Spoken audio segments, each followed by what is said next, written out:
Good morning. Usually, that sounded like a teacher. Usually, Jeff Dunn is up here welcoming everyone to the symposium, but I am Jan DeVault, and this is the first time I've actually done the introductions, and believe me, I was up at 1:30 and saying to myself, how can I thank all of these wonderful people who helped prepare today, and also you all who are so wonderful for coming. This is our 10th Battle of San Jacinto Symposium, and there are a couple of housekeeping matters. You may have noticed you don't have strings to your name tags. You will.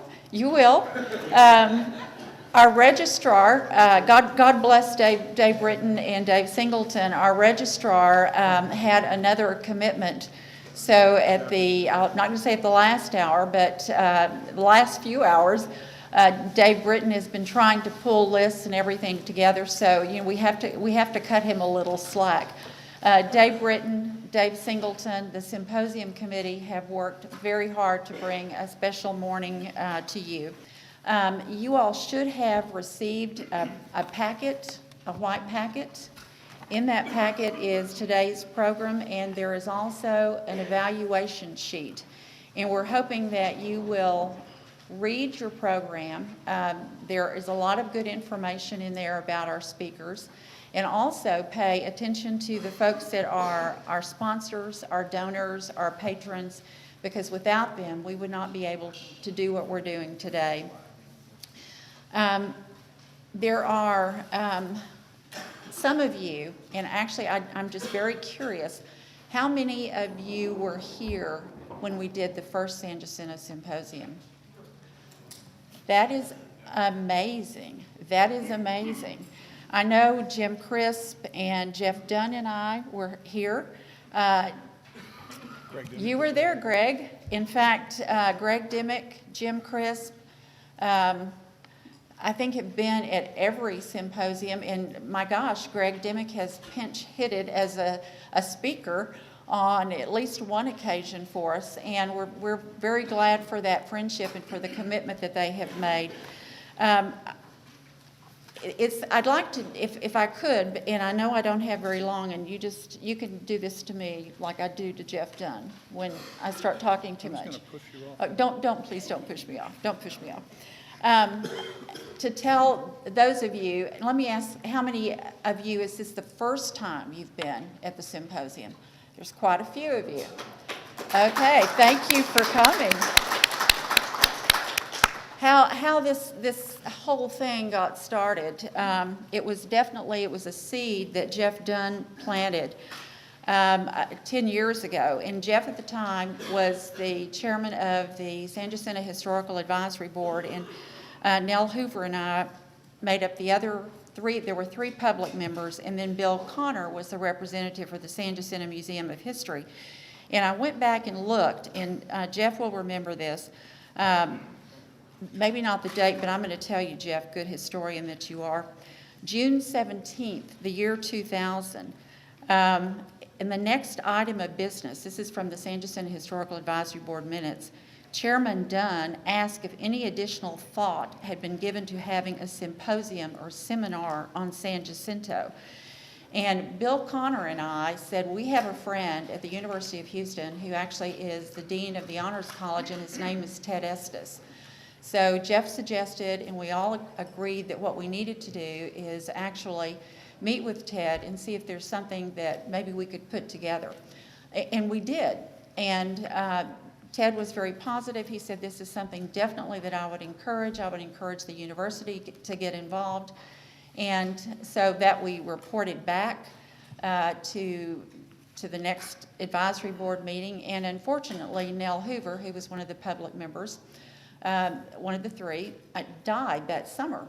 So it was just Jeff and I. And luckily, in the fall, Nina Hindi, many of you know Nina Hindi. Nina Hindi was appointed to fill the term of Nell Hoover, and she said she would take the responsibility of making sure that we got this symposium off the ground. And I will forever be grateful to Nina Hindi for many things, but for certainly sticking in there and doing this first symposium, and she did the first and the second symposium.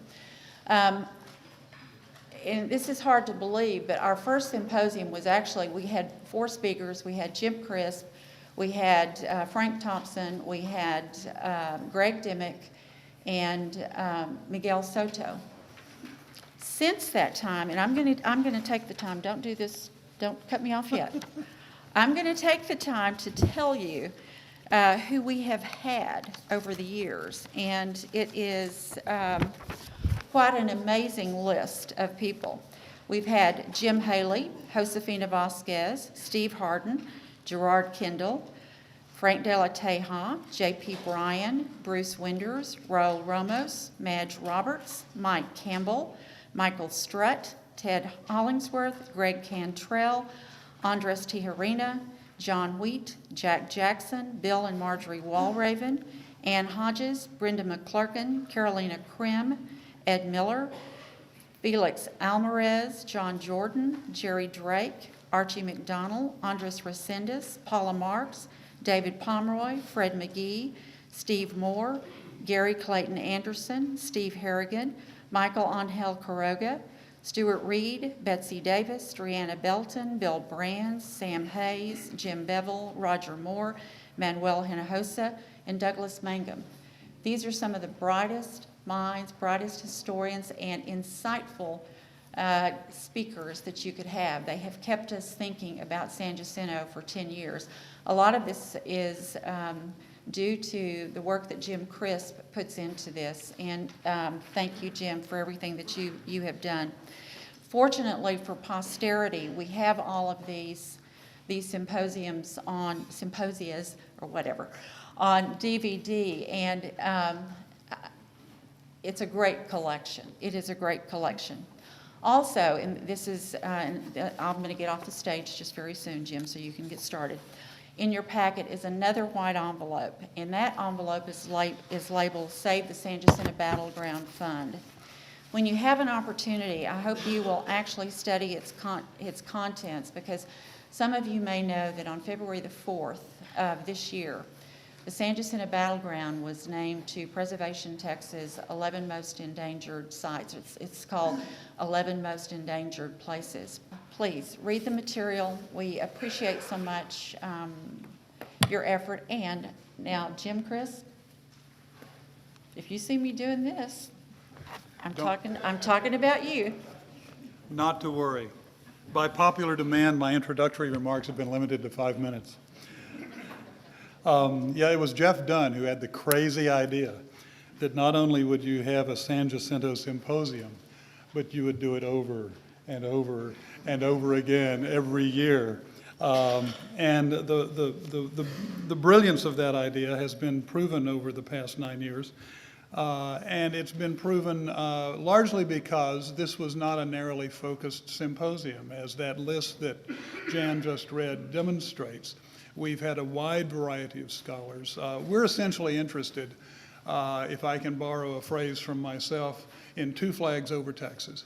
We're interested in Texas in this symposium from 1821 and the fall of the Spanish Empire in Texas until 1846 and the annexation of Texas to the United States. That quarter century with the Texas Revolution and the Battle of San Jacinto sitting right in the middle of it is a time of enormous change, obviously, in Texas, but it's also, as many of our speakers, especially the Tejano speakers, have demonstrated, it's also a time of extraordinary continuity.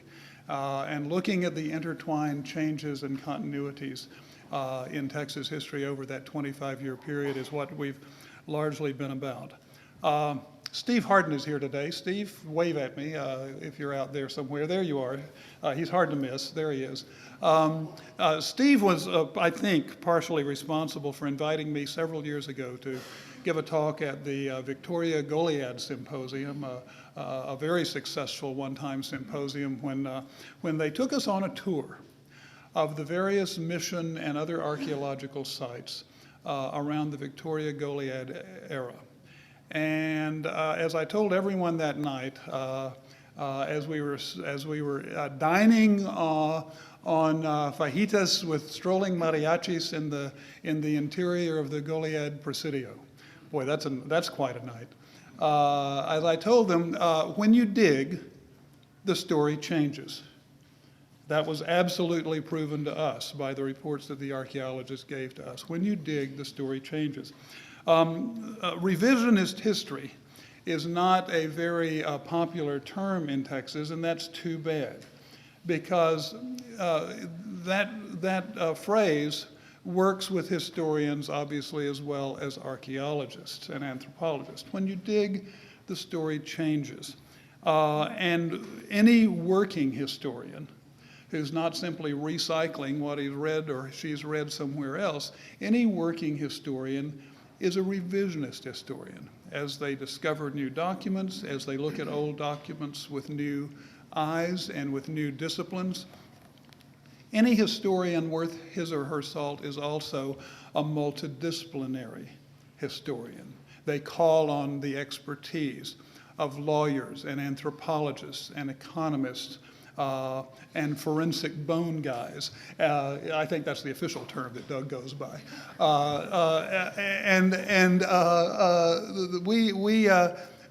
We have tried to do that in this symposia as well. To get working scholars across many areas of Texas history. And my goodness, as you'll see from my 1-minute introductions for people later on today, we have certainly accomplished that. The first person that I'm going to introduce has told me not to say anything embarrassing about him.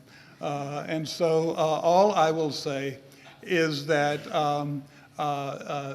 Jeff Dunn and Jan DeVault, who I almost pushed off the stage, are the founding father and mother. They're not an item. I was staying with Lee and Jeff, and their marriage is safe when I was in Dallas last month. And John, wherever you are out there, Jan is still yours. But for the last 10 years, since they first asked me about doing this out at the San Jacinto site many years ago, Jan and Jeff and those other people that Jan mentioned have just really been working very, very hard without pay through their passion for this history to make this work. Without further ado, my 5 minutes is up, I think. It goes fast. I just want you to welcome the founding father of the San Jacinto Symposium, Jeff Dunn. Thank you, Jim. Thank you very much. One of the great things we're going to discuss today are these Mexican skulls, and we thought we'd give a little brief background about the Mexican dead at the Battle of San Jacinto to set the proper context. Before I begin, Jan neglected to mention that in the back of the room is a lady, Amanda Danning from Columbus, Texas, who is recreating a Mexican soldier from a CAT scan from one of these skulls. And so we hope that through the day you can watch her progress, and at the end of the day we'll see how far she's gotten along. But the Battle of San Jacinto has played a large role in Texan culture and heritage, and we tend to celebrate and commemorate this year after year on San Jacinto Day, but we often overlooked some of the darker side of this battle, and that is that when you have battle, people get killed. And in this battle, there were people that were killed on both sides, mostly the Mexican side, and that's one of the things that we're going to delve into today. Now, just as a brief overview, for those of you who are not familiar with this, the San Jacinto campaign began shortly after the fall of the Alamo in March of 1836 and ended about 6 weeks later with Sam Houston's army and a division of Santa Anna's army converging in what is now Harris County. The armies confronted each other on April 20th near the junction of Buffalo Bayou and the San Jacinto River. And the sequence of the battle the next day is rather simple. The Texas Army marched across the prairie between the two camps. They fired their rifles and muskets, then the Twin Sisters cannons, and charged the Mexican camp. The Texas Army did not have uniforms. They were not disciplined. And as you can see from this picture, they knew nothing about military precision.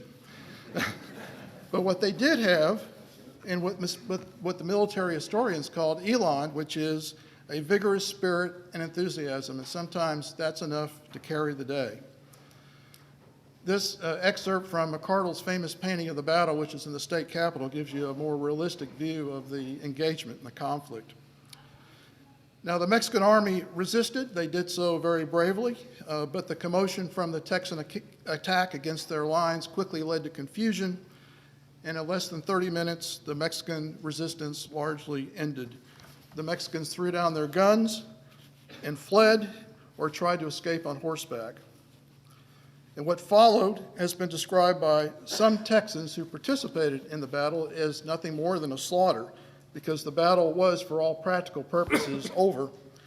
Sam Houston made a feeble attempt to try to stop his men, but the anger over the losses of the Alamo and the Goliad and the rage that was manifested at that time led to a lot of indiscriminate killing for about an hour and a half to 2 hours. Many of the Mexican soldiers were on their knees, begging to be spared.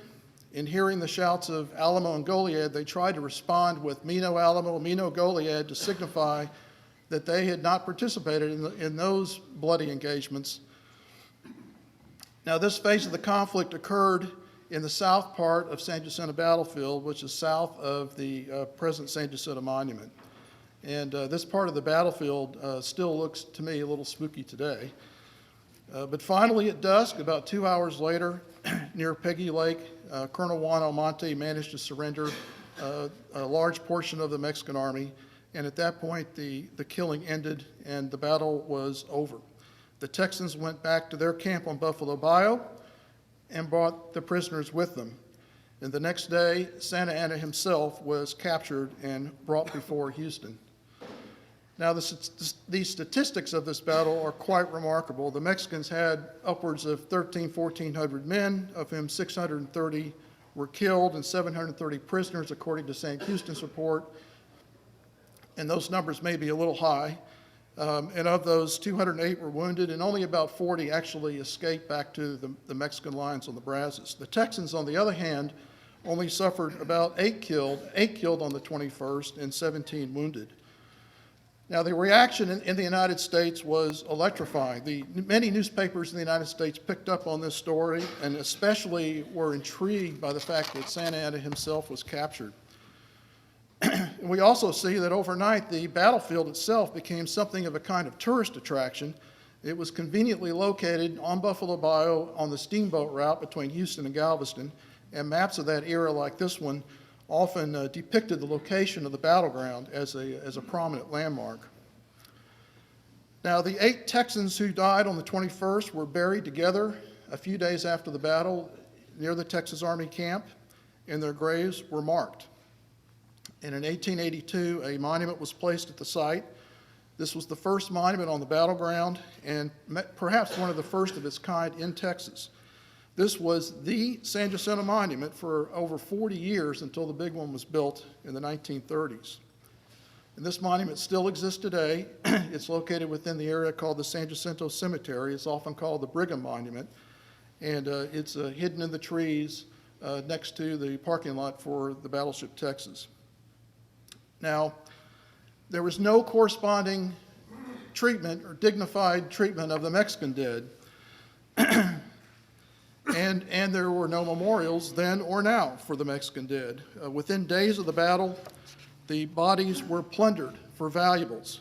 Clothes were even taken off the backs of the corpses. A dentist from the United States was seen walking around with forceps pulling teeth and putting them in a little bag for use in his trade. The person who was most immediately impacted, however, was the landowner, Margaret McCormick, Peggy McCormick. She was an Irish woman and the widow of Arthur McCormick, who received a Mexican land grant from Stephen F. Austin in 1824. Unfortunately, Arthur died while trying to swim Buffalo Bayou the next year, drowned.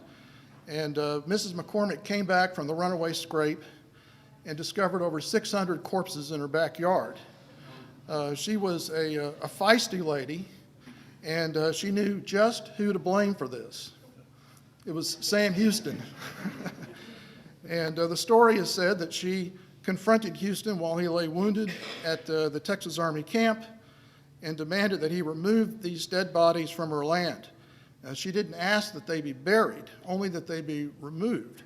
And to this, Houston is said to have replied, "Madam, your land will be famed in history as the classic spot upon which the glorious victory of San Jacinto was gained.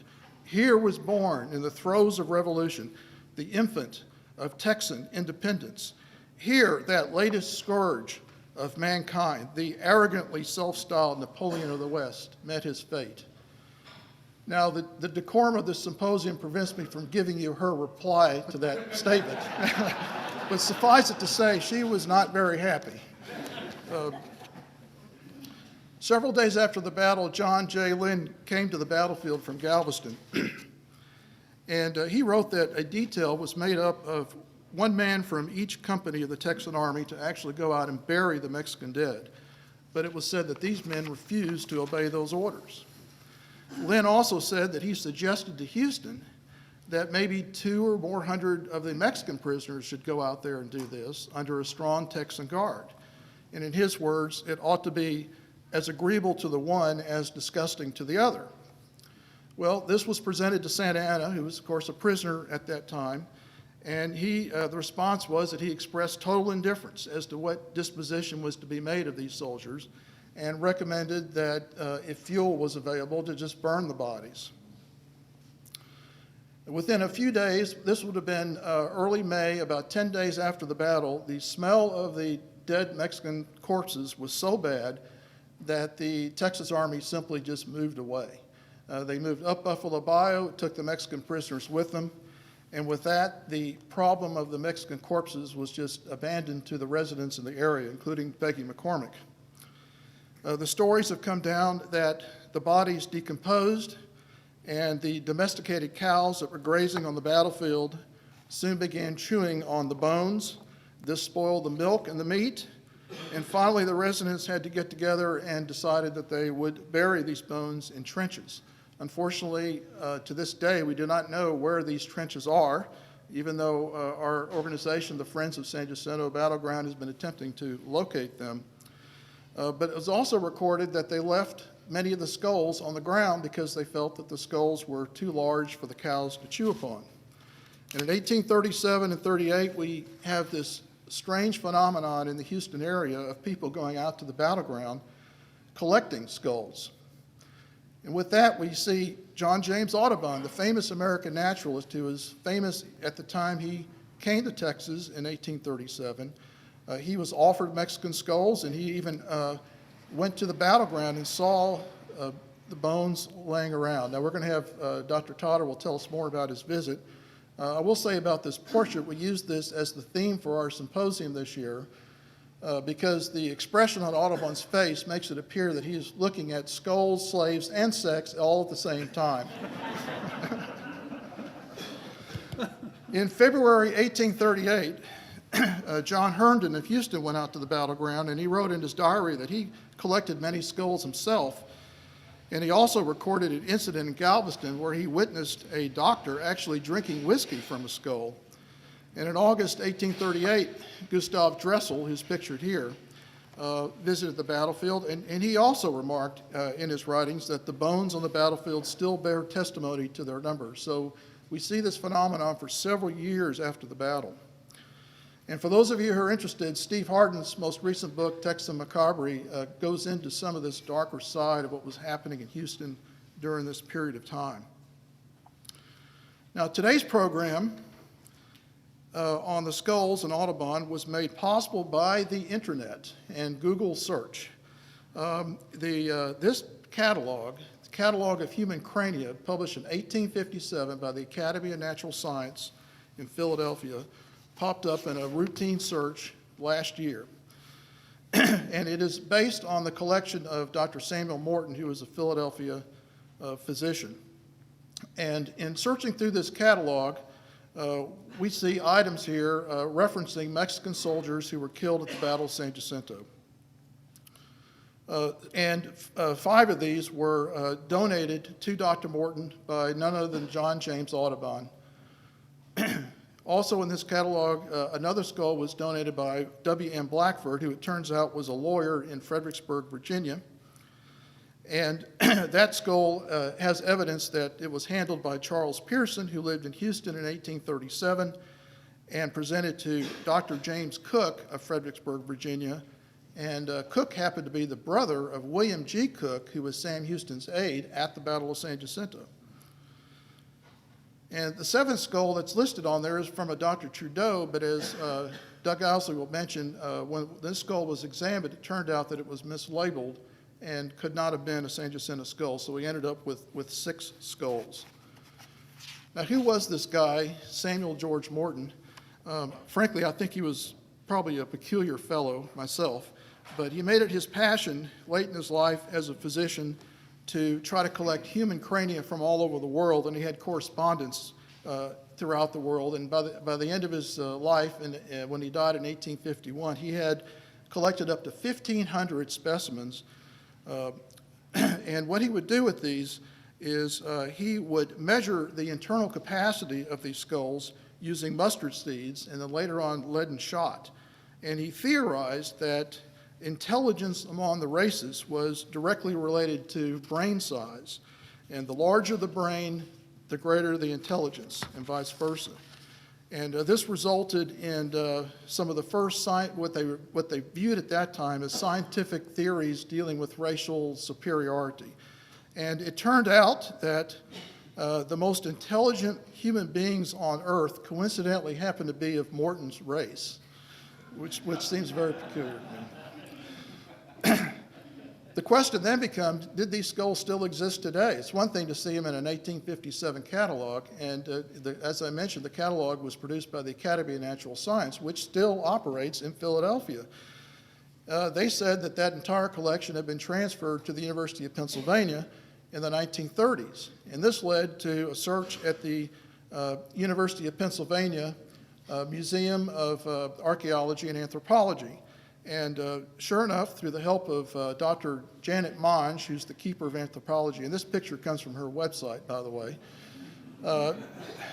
she was able to confirm that these skulls did in fact exist. And with that, our speakers committee decided that this would be a great topic for our symposium, especially if we could get somebody of the stature of Dr. Owsley to do a forensic analysis of this. These skulls are significant to us because they help us understand more about not only Audubon's trip to Texas and what he was doing, but also about the Mexican soldiers who were in the battle. For the first time, we have biological remains of these soldiers, which heretofore really have not been found anywhere on the battlefield. And so this helps us also understand the weapons that were used and a little bit more about the battle by bits and pieces. I just want to say in conclusion, just to follow up on what Jan was saying, is that one of our objectives of this symposium and our Friends group is really to help unlock the secrets of San Jacinto. And what we've been trying to do also is help unlock the secrets of the battleground itself. And the outpouring of support that we've been receiving this last year has been very appreciative, and we are very truly grateful for your attendance today and your support for our mission. So thank you very much, and now it's on to the main speakers.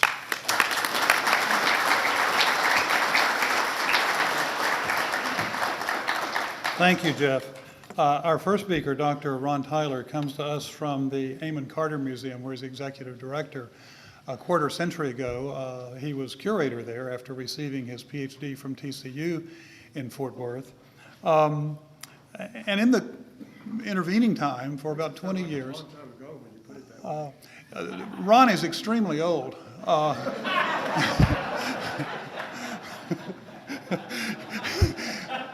And anyone else who interrupts me while I'm giving their introduction will receive similar treatment. As I said last night, Ron has been a mentor and friend of mine since I started seriously messing around with Texas history in the early 1990s, and I'm eternally grateful for that.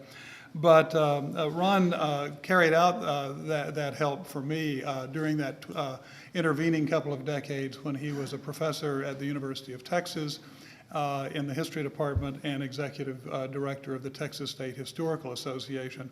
It would be impossible for me, given the breadth and the depth of Ron's contributions to Texas history, to keep this introduction inside a reasonable time. I'll only mention that among his many works are courses and publications in the visual history and art history of Texas and the West and America. And in the course of that, he's written and edited works on the career of John James Audubon.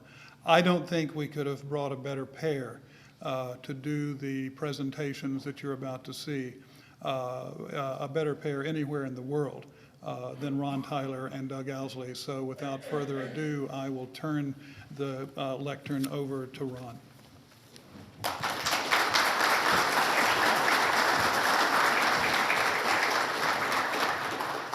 Thank you, Jim. That introduction will be long remembered, shall we say. I'm delighted to be here. I've attended a previous session of this seminar, and I've always felt that some of the most interesting work being done in the field was revealed at these seminars. So I'm delighted to be here to talk about John James Audubon and the contribution that he made in terms of Texas and the particular reference to the skulls that we're talking about today. Audubon was one of the most famous people really in the world, I guess, by the time he came to Texas in 1837. He arrived on April 24th, and then there's a May 2nd article in the Telegraph and Texas Register that says the U.S. Revenue cutter Campbell, Captain Coast, arrived at Galveston on the 24th, bearing the celebrated ornithologist Audubon and his son. Mr. Harris also accompanies this gentleman, and he is associated with him in scientific researches. Harris was one of Audubon's greatest patrons. Audubon is one of the few Americans whose fame has extended throughout the civilized world and whose services have commanded a national tribute of respect from the United States. That certainly was not always the case, because when Audubon started out, he was not very well received by the naturalists in Philadelphia. And he had to work hard to achieve that distinction. I don't know, can you see any of the type? I didn't know how large the screen was going to be, but you may be having a hard time reading that. But Audubon, over the course of his life, produced an amazing amount of material. First, of course, was the Birds of America, which is a large double elephant folio, 435 plates. That's what he's most famous for. He also did the Ornithological Biography, which is the text that accompanies the Double Elephant Folio books. Then he came back to the United States and did an octavo edition of the Birds of America. Then, without pausing, he began work on the viviparous quadrupeds of North America to do for the animals what he had done for the birds. And then he started, and his sons finished, an octavo edition of the animals. So amazing contribution over a period of a life that lasted from 1785 until 1851. He had to go to Europe, of course, to find a publisher for his work, and he had to go to Europe really to earn a reputation so that the naturalists in Philadelphia would accept him and his work. But by the time he came to Texas in 1837, he was largely accepted and well respected, and indeed a famous person. This is the Double Elephant Folio that he's most famous for. The prints are about 39.5 inches high. They are usually done by engraving, and they are hand colored. So each of the prints is an original, and there is some varying from set to set. But this is the book that he's most famous for. Now, why is he so famous? Well, his contribution was to basically revolutionize the way that birds are presented to the world, if you will. Now, I'm showing you some earlier bird drawings by earlier naturalists. On the right, you see work by Carolinius, and on the left by Matthias Marion. These are dead stuffed birds. There isn't any question about it. And even as naturalists continued to work in depicting birds, this is Mark Catesby, 18th century, one of the most famous naturalists who came to America at that time. And Catesby's birds are still fairly dead and fairly stuffed. That's basically the way they look. The father of American ornithology is Alexander Wilson. And here is Alexander Wilson's eagle. And you can see that it is a virtual copy of the specimen that is still in the Academy of Natural History in Philadelphia. So the birds aren't being very well served by the depiction of them. Audubon was to change that. Audubon came to the United States in 1808 because his father wanted him to get out of France to escape the Napoleonic Wars. His father had purchased a farm near Mill Grove, Pennsylvania, and he sent Audubon over to live on the farm. Not to run the farm, he had an overseer who was running the farm, but young Audubon was to live there and supposedly work and stay out of trouble. And what he did, of course, was he started birding seriously. He had gotten interested in birding in France because one of his father's friends was a birder, and Audubon started birding very seriously while he was at Mill Grove, and one of his favorite places was Perkiomen Creek, which is just down at the foot of the house, which is up on the hill.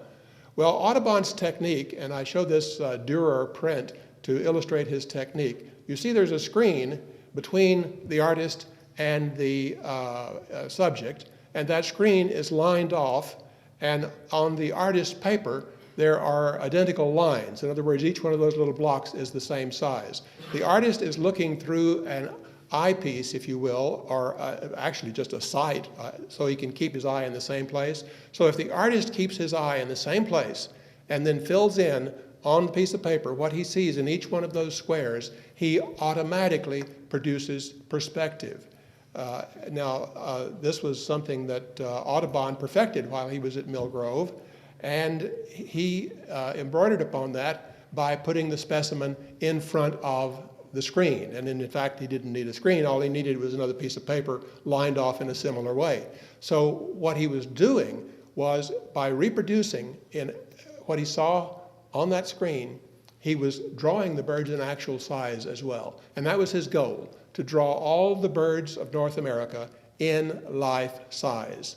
That explains some of the odd poses in his, or some of the odd looking poses in his drawings, because, for example, the whooping crane is taller than 39 inches. So he had to pose the whooping crane stooping down to pick up a little baby alligator, I'll show you that in just a moment, in order to get the whooping crane on that page of paper. But the whooping crane is reproduced life size, and that was one of Audubon's great claims. See, nobody knew what these birds looked like up close, and many of the birds were unknown anyway, so he wanted to reproduce them life size. This is his contribution to science. Well, with that method of discovery, he added wiring up the birds in animated poses. He would study the birds for weeks and sometimes months at a time before he would kill them and stuff them and wire them in poses that he considered to be natural based on his observations. So his drawings become much more animated. And as he developed this, he also fell in love with the neighbor lady at the next farm at Mill Grove and married her. Her name was Lucy Bakewell, and they started married life together in Louisville, Kentucky, very unsuccessfully because the Panic of 1818 came along and drove him out of business. By 1820, he has decided that he's really going to do what he's passionate about, and that is drawing birds. So he takes a young student named Joseph Mason, whom he had worked with, and they set off down the Mississippi River. And he's going to do what he began to call his great work. He's going to publish all the birds of America in life size. He went down the Ohio River, the Mississippi River, to New Orleans. He spent a few days in New Orleans, actually a few weeks. He would go to the market every day to see what new birds had been brought in. Then his wife came down to join him, and she got a job teaching the children on Oakley Plantation, which is just north of Baton Rouge. And so Audubon went up there and made that his headquarters, and he would spend all day in the forest looking for birds while Lucy was teaching the plantation children. And Joseph Mason helped Audubon come up with some of the most beautiful compositions that are in the Birds of America. Audubon was doing the birds, Mason was doing the flowers and the leaves. Here's the whooping crane, and you can see that this enormous bird has been captured on this 39.5-inch sheet of paper in a very natural pose, stooping down to pick up this little morsel of a baby alligator. This is a self-portrait of Audubon done about this same time. He was very much a backwoodsman, apparently usually dressed in black and slicked his hair down with bear grease, which of course presented some problems when he went to London. But his first trip was to Philadelphia. He had collected all these drawings around Philadelphia, and he wanted to go to Philadelphia, which was sort of the headquarters for naturalists and for the intellectual life of America at this time. He wanted to find a publisher, and he was unsuccessful. He insulted Alexander Wilson. Wilson's reputation in Philadelphia was very high. His book, although Wilson had died, was being continued. It was being enlarged. And the naturalist sort of wrote this backwoodsman off. You can see Audubon in 1822 looking rather dour. You can see him in 1826 looking rather happy, because after he went to Liverpool, he found some support, he found some encouragement. He found people who understood what he was doing, and they really began to encourage him to pursue his dream of publishing The Birds of America. He went to Edinburgh, where he found a printer named William Lazars. Lazars did the first plate of the turkey cock and published a prospectus, which Audubon then used to start heading south toward London, stopping in every village and trying to sell subscriptions to his book, because that was the way he was going to finance the book. And he had some wonderful plates, some wonderful illustrations. This is the Baltimore Oriole, to show his subscribers as he went south. When he finally arrived in London, he had sold several subscriptions and was sending all the information back to Lazars and saying, ship the first portfolio to Mr. and Ms. So-and-so. Well, he got a note from Lazars that said, I can't fulfill the orders because my colorists are all on strike. And I have tried using students, and they're just not good enough. This work is far too demanding. So Audubon had to find a new printer while he was in London, and he ran into, this was apparently near where he was staying, near the British Museum. He ran into Havel's Zoological Gallery. Robert Havel was a dealer in natural history specimens. He was also an engraver, and his son Robert Jr. was an engraver. So together the Havels agreed to take on Audubon's great work. So Audubon transferred the printing to London, and again, some beautiful specimens came as a result of that collaboration. Audubon was really lucky. He had probably encountered the two best engravers, certainly in Europe, maybe even in the world at that time. And this was a time when lithography was beginning to gain some traction, and people were turning to lithography because it was a little bit cheaper than engraving. And so engraving was sort of going out, if you will. And so Audubon caught these two fellows at the height of their game, if you will. And that's one reason The Birds of America is so beautiful and so well respected, because the prints are beautiful. But as you can see, Audubon's work is revolutionary. Compare these images to the dead stuffed birds that I showed you at the beginning. They're animated, they're beautiful, they're interesting, And of course, because, we hadn't learned to fly at that time ourselves, and so we all kind of envied the birds for their ability to fly and to get that bird's eye view that became so popular in the 19th century. Here's another example of the Virginian partridge, in which Audubon has just captured, it seems to me, the entire idea of romanticism, of exoticism, of color, of emotion, of ferocity. Look at the hawk. Look at the partridges, how they're fleeing. Their home has been invaded by this murderer, if you will, and they're in panic, of course, and the hawk has murder in his eye. And Audubon has captured all of that, and of course, it's a beautiful picture as well. The color is vivid and exciting, and all this is very much a part of the romantic movement of the period. He uses color and space very well, as in the snowy owls, and of course, the pileated woodpecker. Wonderful illustration. Well, Audubon is engaged in this project, and of course, he realizes after he's gotten it started, after he sold a number of subscriptions, that he hasn't gotten all the birds yet. So he has to go back to the United States and continue his research. So he goes to Charleston, where he has the good fortune of meeting the Reverend John Bachman, a Lutheran minister in Charleston. Bachman is a preeminent naturalist in his own right. He specializes in quadrupeds. They would later collaborate on a book on the viviparous quadrupeds. But Bachman takes Audubon in. He spends several months in Charleston, where he got, again, some of the most beautiful images. Audubon always worked with an assistant. In this case, George Lehmann, a German artist, did the background, the beautiful view of Charleston. Of course, Audubon, again, did the birds. But while he's in Charleston and working in that area, He gets the beautiful view of the snowy heron with the plantation in the background. He went down to Florida and got the water birds with the Everglades in the background. Audubon is documenting the American landscape. At the same time, he's documenting the birds of America. He went up to Labrador in 1833, and by 1837, he had not made a trip west. He had wanted to go on a western trip ever since he started the project. He tried to sign up as an artist on the Long expedition in 1820, but he was not accepted. So he really needed a western trip, and he thought Texas might be it. He knew that Texas was now a young independent republic, and he felt like he had to make that western trip in order to complete the birds of America, because there may be birds out there that he hadn't seen. He said, "I'm extremely sorry to read in the papers the sinister accounts of the warfare in Texas, where I so much long to go. We hope that all these troublesome affairs will be at an end when we reach you." He's in London writing at that time. His son Victor says, "We are yet uncertain where you're going to after you quit the Gulf of Mexico. I trust not 1 foot in Texas." So there's some apprehension about coming to Texas at this time. They know that there's a war still raging in the Gulf of Mexico, a naval war, and so he's being warned not to go to Texas. Now, Audubon, of course, at this time did not know about the naturalist who had been in Texas before him. He did not know about Mier y Terran's scientific and boundary survey that had taken place in Texas in 1829.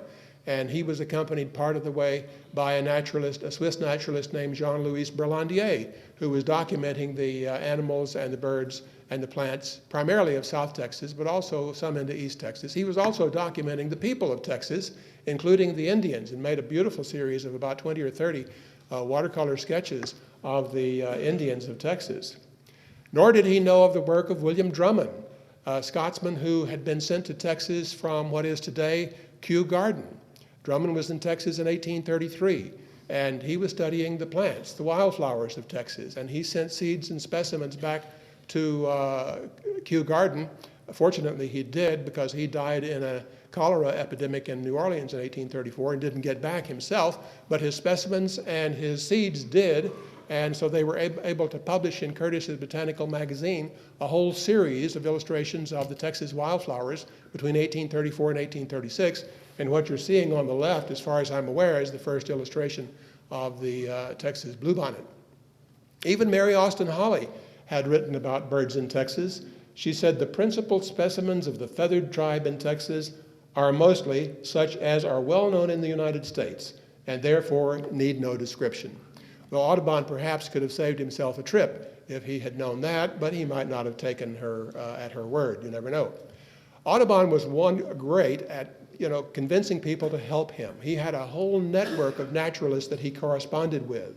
They each collected specimens for each other and traded specimens, and at times sold specimens to help finance their trips. So Audubon would come back from every trip that he made with barrels full of specimens stuffed in rum. Well, he needed some support for his trip to Texas, so he had a friend who was the commander of the topographical engineers, who set up an appointment with him, with President Jackson.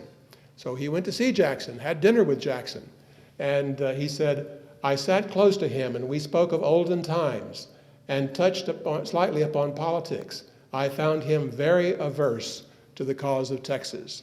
And this is in 1836. So he's getting ready for his trip to Texas. Jackson ultimately is able to help him arrange for the cutter that he took to Galveston Bay. And this is, as far as I know, the earliest picture of Galveston Bay. It was done in 1839 and published about 1847. Now, John Woodhouse Audubon, Audubon's son, was with him on the trip, and he did a camera lucida view, a drawing of Galveston. Unfortunately, that view is not known to exist. And Audubon writes, "John took a view of the rough village of Galveston with the lucida. We found much company on board and returned to the vessel among whom there was a contractor for beef in the Army, and this is the man that Jeff alluded to, who said he would collect some skulls and give them to Audubon. Now, why was Audubon wanting skulls?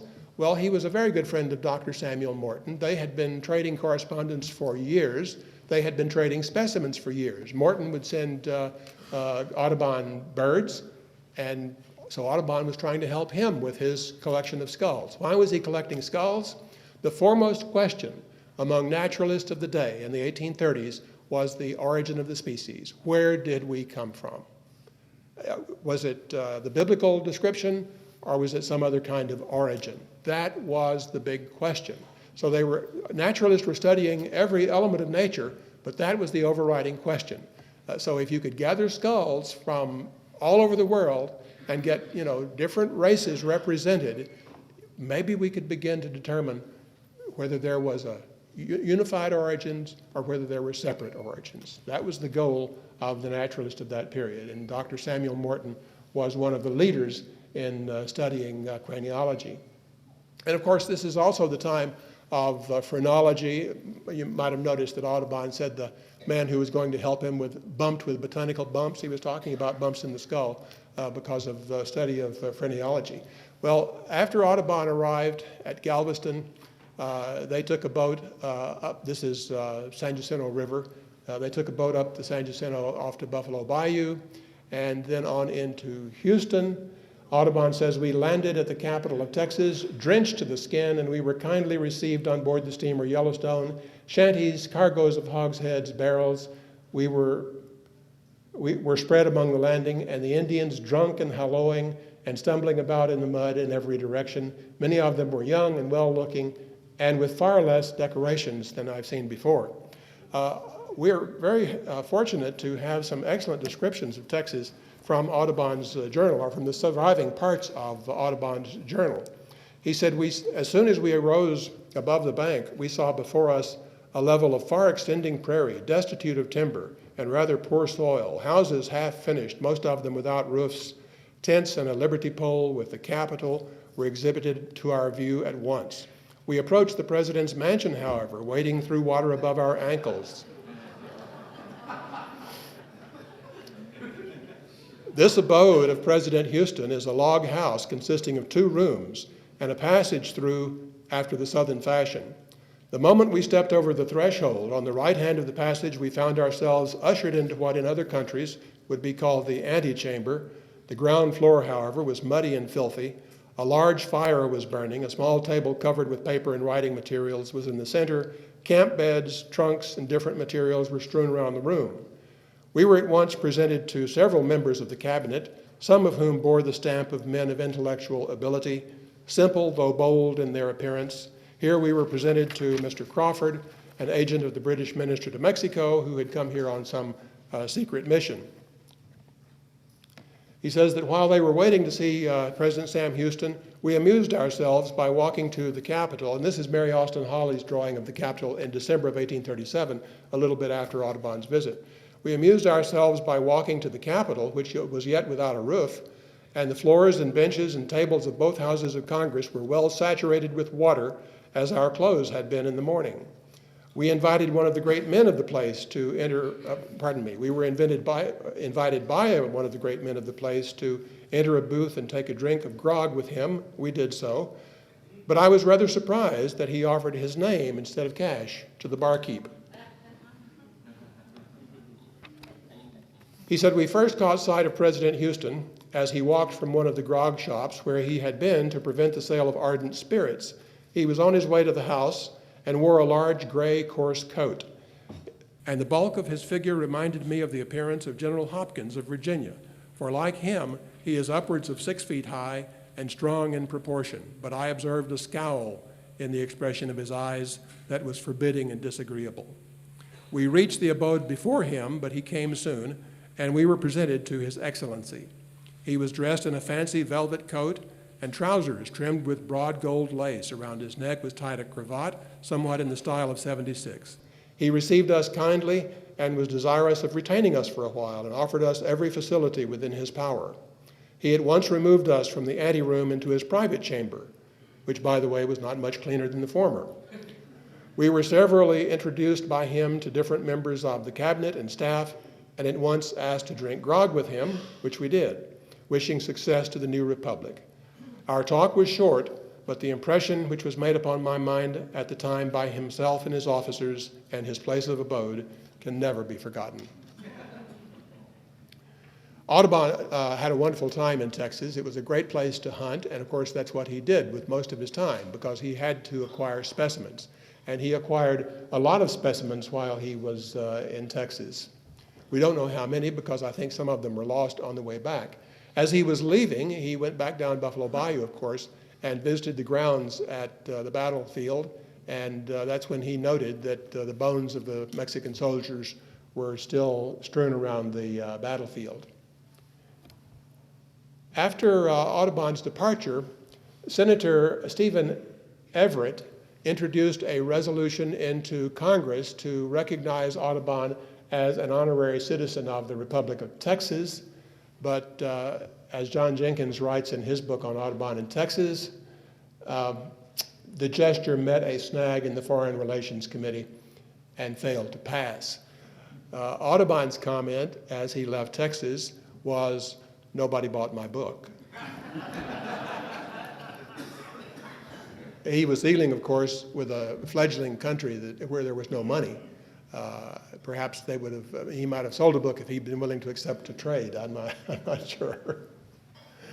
Well, Audubon wrote after his visit to Texas, "More than 2/3 of our species occur here. We found not one new species, but the mass of observations that we have gathered connected with the ornithology of our country has, I think, never been surpassed. I feel myself now tolerably competent to give an essay upon the geographical distribution of the feathered tribes of our dear country." This image that I'm showing you of Havel's Tern, and Havel's Tern was named after his printer, Robert Havel, might be one of the few drawings that Audubon actually changed or altered in some way as a result of his visit to Texas, because he did encounter the terns in Texas, and he had already done a drawing of the terns, but the published work is slightly different from the drawing. And so he might have altered that drawing based on his observations in Texas. He did gather other specimens. This is, of course, the famous mockingbird, which he had done while he was in Louisiana years ago. But he did collect a rattlesnake in Texas, and it was, as he says, "I had the grand fortune to procure specimens of my climbing rattlesnake." Now, this is reference to one of the early scandals of his career. When he published this picture, all the naturalists in Philadelphia said, "This is a fake. Rattlesnakes don't climb trees. And by the way, also, the fangs don't look like that." So they said the Audubon later admitted, I think, that this was a fence post rather than a tree. But the naturalists really attacked him for this picture. He says, "I found specimens of my climbing rattlesnake with double recurred fangs, which I am told will prove to be a new genre, and therefore Messrs. Ord and Waterton, good souls, those were the people who attacked him primarily. So he was glad to find this rattlesnake because it really proved that his drawing is correct. And of course the drawing was correct because he had drawn from an actual specimen before. But now he had, Audubon early in his career didn't keep his specimens all the time, so he didn't have proof. He soon caught on that he had to hang on to the specimens in order to answer the other naturalists who were attacking him. What happened to the Texas species that he collected? Well, he initially feared that they were lost. And he starts writing to his friends about have they arrived yet? Where are they? That sort of thing. And he writes to Brewer in Boston, who is a naturalist and a collector and a newspaper editor.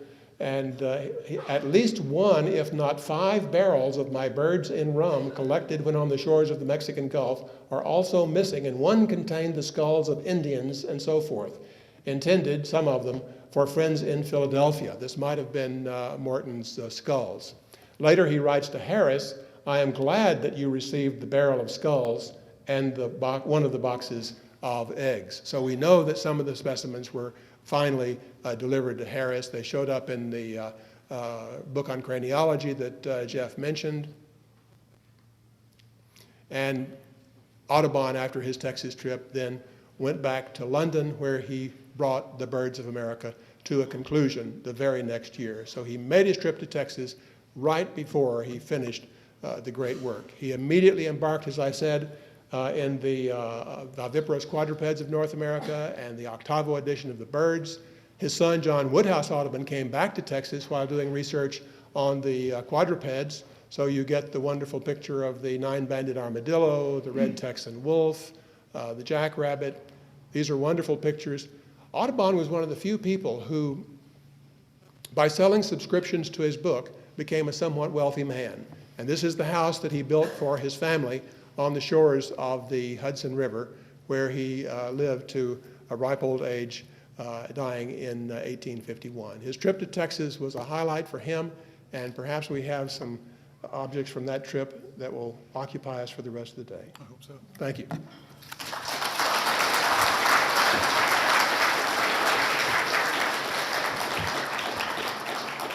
It's always our practice, as many of you know, to wait until the end of the day and bring all of our speakers up to see if you can bombard them with questions, all censored by me.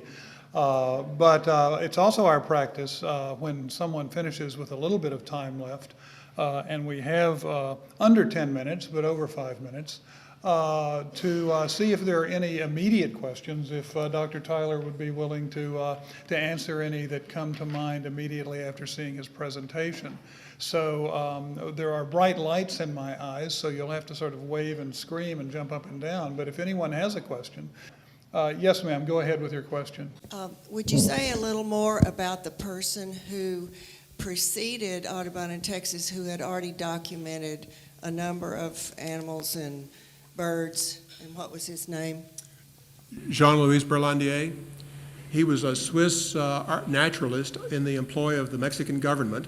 In 1828, Mier y Terran led an expedition into Texas. It was a boundary survey because they were surveying the boundary between the United States and Mexico, but it was also a naturalist history expedition, and of course it was an expedition to assess the situation in Texas, because by 1828 there were some rumblings that some of the settlers in Texas might not be thoroughly happy with their situation. So it was a combination trip, and Berlandier was with Mier y Terran on part of that trip and did the drawings, which are in the Smithsonian, at Harvard. I think they're at a museum in Europe, and the Indian drawings are at the Gilcrease Museum in Tulsa, Oklahoma. Ron, there's a 2-volume set, right, published by the TSHA of the Yes, Berlandier it's drawings? unfortunately called A Journey to Mexico, yes. But it's Berlandier's journal of his trip to Texas, which of course was Mexico at the time, and that's what he called it, so that's why it was titled that. But I think that didn't help our sales on the volume. Are those still in print at the TSHA? I think they're out of print. I think they're still in print, but I'm Still not in sure. print, I hope Yeah. so. Manuel Hinojosa. I read somewhere that Audubon went down the Rio Grande River, I guess right after Treaty of Guadalupe, and went all the way to Zapata to study the Roadrunner. You know, the fact that he died in 1851, and you also mentioned his son. I'm just wondering if you know of an event that took place around that time, or going to down the river, Rio Grande River. No, Audubon didn't go past Houston, really. Okay. He came up the river, spent some time in Houston, hunted up and down the river, spent some time at Galveston, and then went back. We have time for the 2 more questions from the gentleman on each side. Yes, Roger? Is there any idea if there are manuscript field notes from Audubon on his visit, and if so, do they survive? And are they... No, that's an interesting story in itself. Audubon's granddaughter, Mariah, edited his journals, Baudelarizing them as she did it, and then destroying them. So the Texas Journal was destroyed. All we have, and the Texas Journal was sort of recompiled by Samuel Wood Geiser in his, I think, 1948 book on the Naturalist of Texas. And what he did is he pulled all of the text from the ornithological biography, from the octavo edition of the Birds of America. In other words, all of Audubon's published writings that he could find, he brought back together and then organized them in what appeared to be a chronological way. And that's as close as we have to Audubon's journal, other than what Mariah published herself in 1898. And there is a section on Texas in her published journals, but as I said, she Baudelarized some of them, we know, so you have to use them with care. Yes, sir. On the Berlandier, the information about the Indians, what's the best place to access that? They're at the Gilcrease Museum in Tulsa. Gilcrease? There's a book called Indians of Texas in 1830 that was published, late 60s, early 70s by John Ewers, and they're published in that book. I don't think they're all published, though. I'm not sure, because I showed you pictures of a couple of Mexican horsemen as well, and I'm not sure that all those got into Ewers' book because he was talking about the Indians.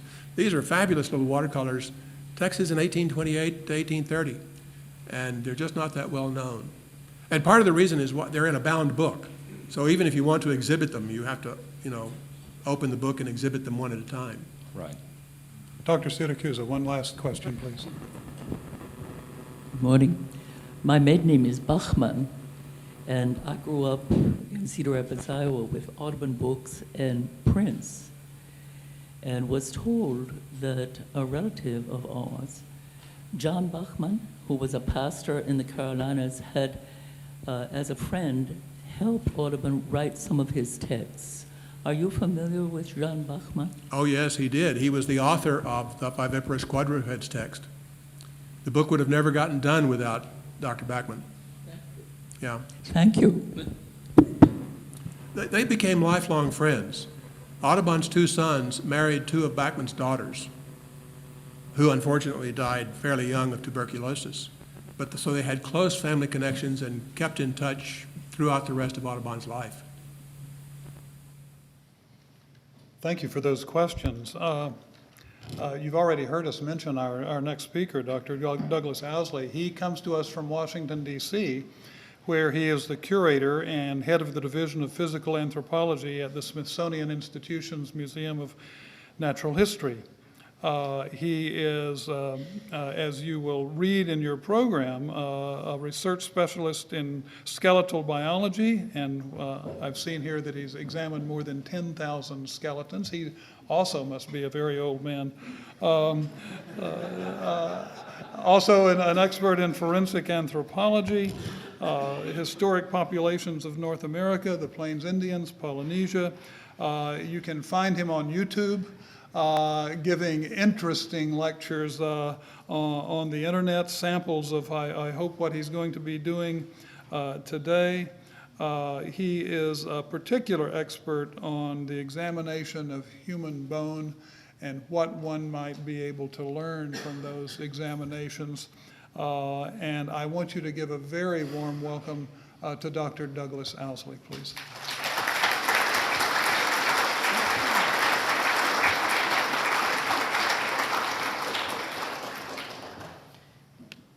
And if I could get it darker. Okay. This makes me go right here, Fred. He's the man. It's a great pleasure to talk to you this morning. This presentation is with two of my colleagues, Dr. Richard Jantz and Karin Brulheid, who is with the Smithsonian Institution. Dr. Jantz is at the University of Tennessee. This presentation presents baseline information on 6 crania from the San Jacinto battleground that are part of the University of Pennsylvania Museum of Archaeology and Anthropology Samuel George Morton Cranial Collection. The Friends of San Jacinto Battleground sponsored this presentation and this investigation, and I would like to give special thanks to Jan DeVault and Jeff Dunn. As practicing forensic anthropologists, our team works with law enforcement agencies and medical examiners on the identification of human skeletons.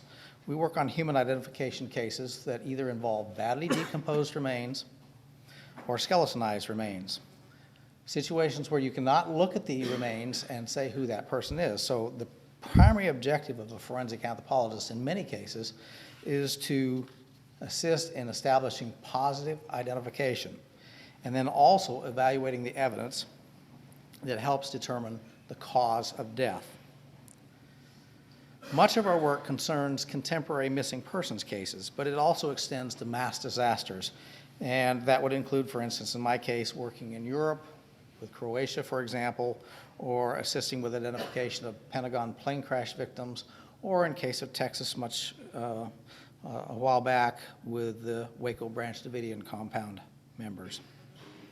I'm trained as an anatomist, but I'm also trained, and my team is trained partly as archaeologists. We know how to go into the field, how to search for, and how to excavate, recover buried remains.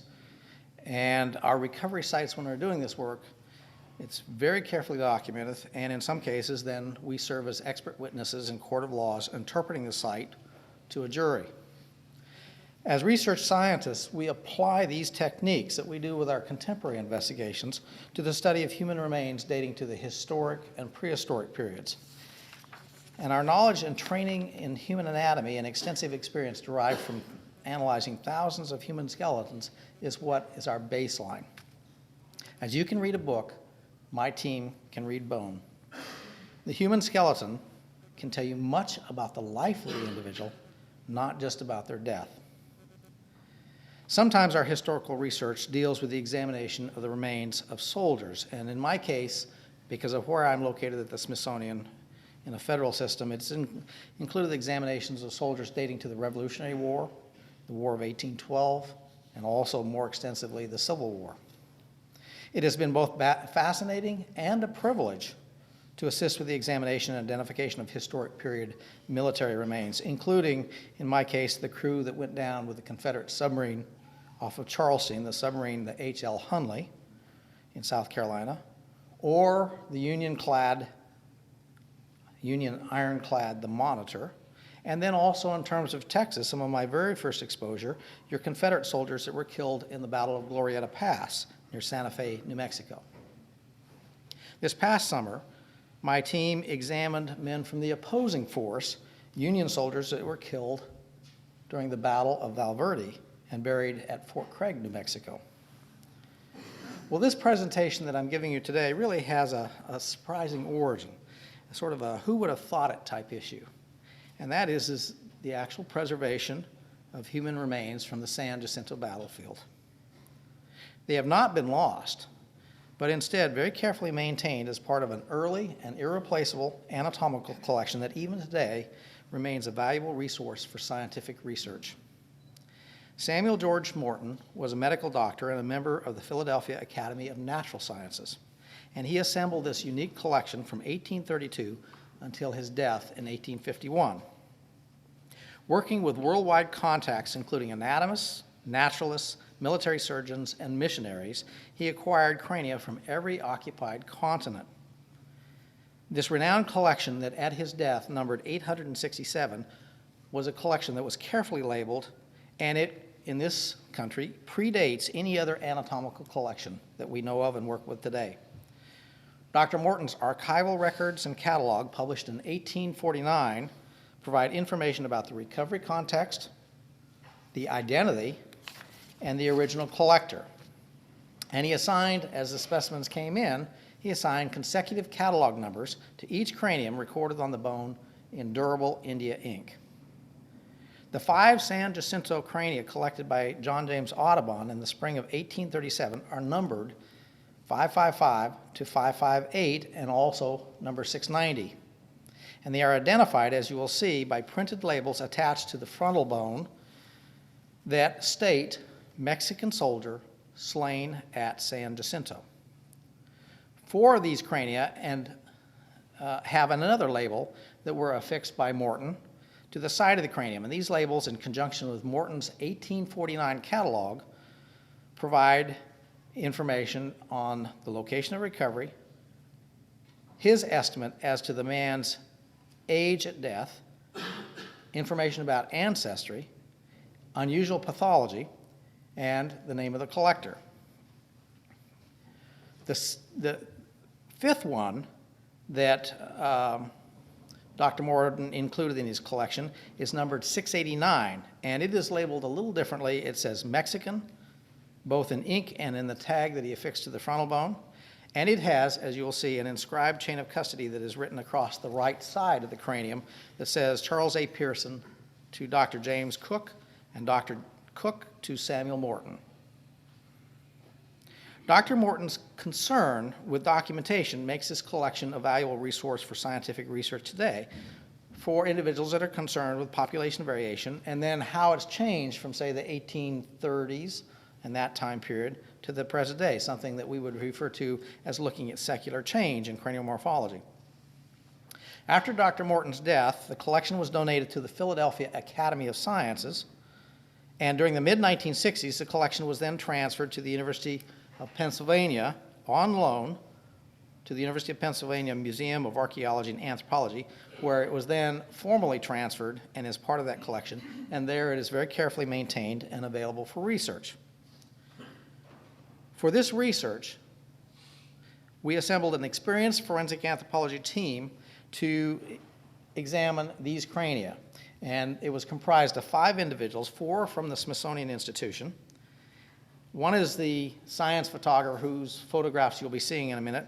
His name is Chip Clark, and in my opinion, he is the best natural history science photographer I've ever had the privilege of working with. 2 of them are my research assistants, and then the third, the final individual is from the University of Tennessee.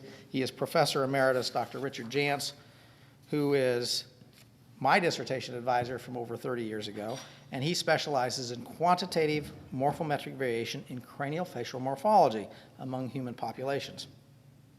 Now, I'll explain a little bit about what that means, but I would also say at the UPenn Museum collection, we were graciously received, and our work was given special assistance, particularly by Dr. Janet Monge, who is a keeper of the museum's physical anthropology collection. As we do this is a baseline forensic analysis, so we're going to examine the remains, first doing an inventory so we know exactly what is preserved, examine the individual for determining age, sex, any descriptions of pathology we will make, noting pathology that occurred, injuries that occurred prior to the battle, as well as information as to cause of death. We are examining the remains for any type of dental pathology as well. As a military series, one of the things that I expected was that these men would be mostly young adults. The ages assigned by Dr. Morton presents an older profile. Dr. Morton, in the 1830s and 40s, assigned ages that 2 of them, he said, were about 30 years of age, 3 were 40 years of age, and 1 was 50. Now, standards for determining age have improved a great deal, and I would have to say that Dr. Morton's estimates are too high, as you'll see for some of these men. But this series is not comprised of teenagers. Now, Dr. Jantz is a specialist in quantitative genetics and quantitative morphology, studies of quantitative morphology. And with this, what he did was take each cranium and digitize it. And that means that he has a type of instrument that he can go to very specific landmarks on the cranium and make measurement determinations that determine the X, Y, Z coordinates. So he's describing the skull 3-dimensionally in its shape. And what we have through collections like Dr. Morton's, but others that have been built in the succeeding decades, reference population data. And included in that, from our work in forensics, we would have, for example, Mexican Americans. We would also have, as comparison, a number of European groups that will figure into these analyses, as well as American whites, contemporary American whites, as well as 19th century American whites. And we would also include several Native American tribes, including Guatemalans, Mayans, the Chumash from Southern California, and the Zuni as a southwestern group from New Mexico. Now, as a whole, when Dr. Jantz takes these measurements, he can then ask the question, to what population sample is this particular cranium most like? And we do this all the time in terms of forensic anthropology, and we can do this type of identification and have these very complete reference samples to compare to. And in this case, the cranial morphology, the craniofacial morphology, what they look like metrically of the San Jacinto series is fairly homogeneous with the exception of one cranium, the one that I will start with first, which is number 690. And this individual, unlike the others, appears to be of unmixed European ancestry. He does not show features that you see in In the other individuals, the other 5 from this series, his closest comparison groups are those that represent old world Europeans. He's not, as we would say, what an American white looks like either. He classifies with Europeans. The remaining 5 individuals show features consistent with an admixed European Native American origin, as we see in many Hispanics, many Mexicans. As part of our examination, we also document bone preservation, and in my field, this is recognized as making a taphonomic assessment, which considers the postmortem processes that can alter bones. Now, this series is homogeneous in its preservation, and it was collected after soft tissue decomposition had occurred. The crania are in exceptionally good condition, and with only minor exception, are free of desiccated tissue. They show no indication of sun bleaching or exfoliation of the outer table, and this indicates that they were not exposed to weathering for an extended period of time. None of these crania show modifications caused by animal scavenging. And as forensic scientists, we see this a lot in our police work. We see frequently, for instance, in my case, damage caused by rodents, and can recognize different types of rodents, what a rat does, for example, or carnivores such as dogs and coyotes. And I do a lot of West Virginia cases, and I see the types of destruction that can be caused by bears, and I see this fairly routinely. Now, the bones that I'll be showing you do not show this type of damage, but it's interesting to me that historic accounts of the battleground report that cows chewed up nearly all of the human bones that were exposed. Now, this is very interesting because I don't usually see this in my forensic work, but it is documented, it's well documented, that cattle will eat bone. And it's a condition that is referred to as osteophagic behavior. And they've done controlled dietary studies, and they link this, in the case of cattle, to an appetite for phosphate caused by a phosphorus deficiency. And in the case of cows, bone is the most common source of phosphorus that a cow is likely to encounter. Now, I have had a great interest in Texas history, and I've had opportunities to work on Texans in the past. And so when I'm involved in this, as you will see, I began focusing, because I'm very concerned with bone pathology and cause of death, that sort of thing. I do interpretations that are looking at, for one thing in a battlefield situation, different types of trauma, how you interpret traumatic injuries. This is a forensic case, and when I'm looking at this, for instance, I see an entrance gunshot wound to the forehead, to the frontal bone, bone in front, with radiating fractures. You can identify an entrance and you can differentiate it from an exit. An entrance wound, if it strikes direct, you will have internal beveling.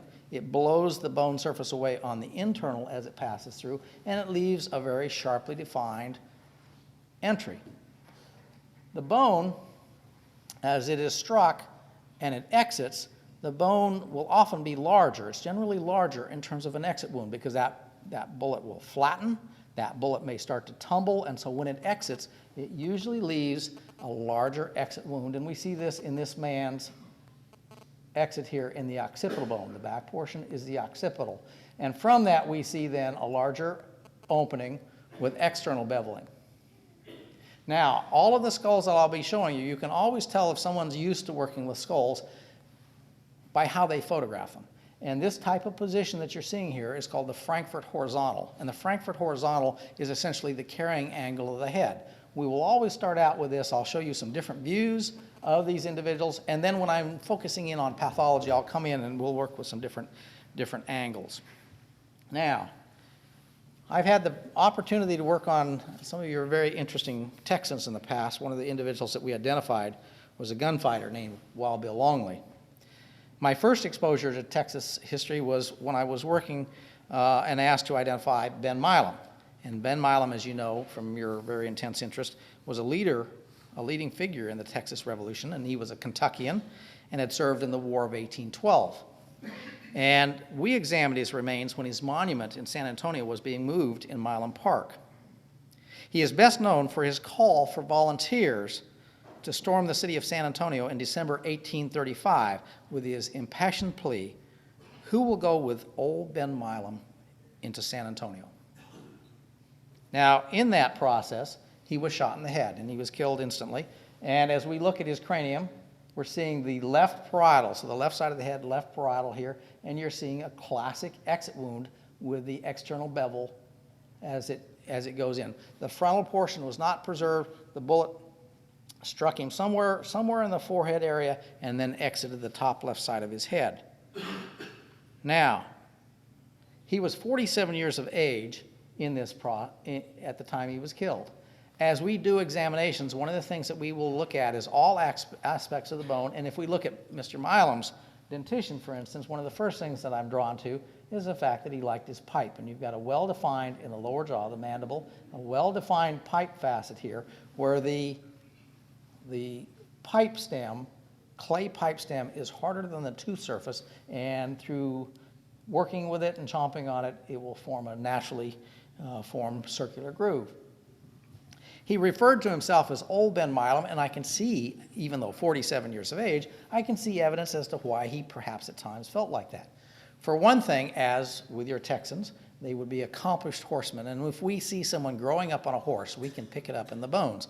Different muscle attachments are exaggerated, the spine suffers badly, and one of the things that we frequently see in horsemen, for instance, are herniated discs and collapse. This is the vertebral end plate here, and you can see these herniations of the schmorals, called schmorals depressions, where the vertebra is from the force is compressing. So he has moderate arthritic changes in the spinal column.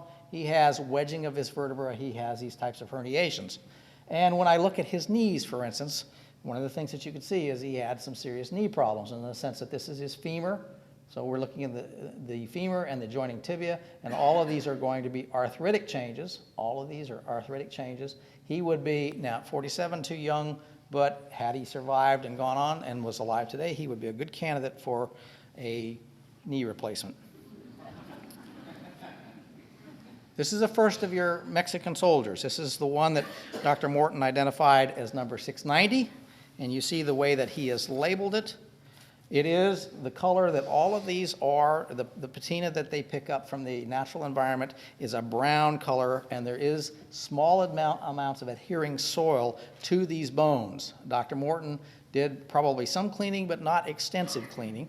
And as we look at the numbers, and it's hard for me to see on this angle, but one of the things that you're going to see is you'll see a number up here that he assigned. That's the Morton 690 catalog number. And then you'll see an additional L606, and that is the original Academy of Sciences loan number to Penn Museum.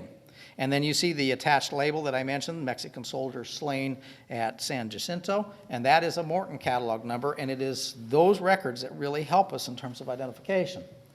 Now, as I focus in on this fellow and I begin to look at what the bones are telling me, one of the things that I would say is that this individual, the shape of his nose, the shape of the skull, all of these features indicate that his ancestry is European, unmixed European. And it's interesting, Dr. Morton, because of his worldwide breadth of examining crania, he could identify individuals that were of different ancestry, and he pointed out that this individual, he wrote mixed Indian and Spaniard, ?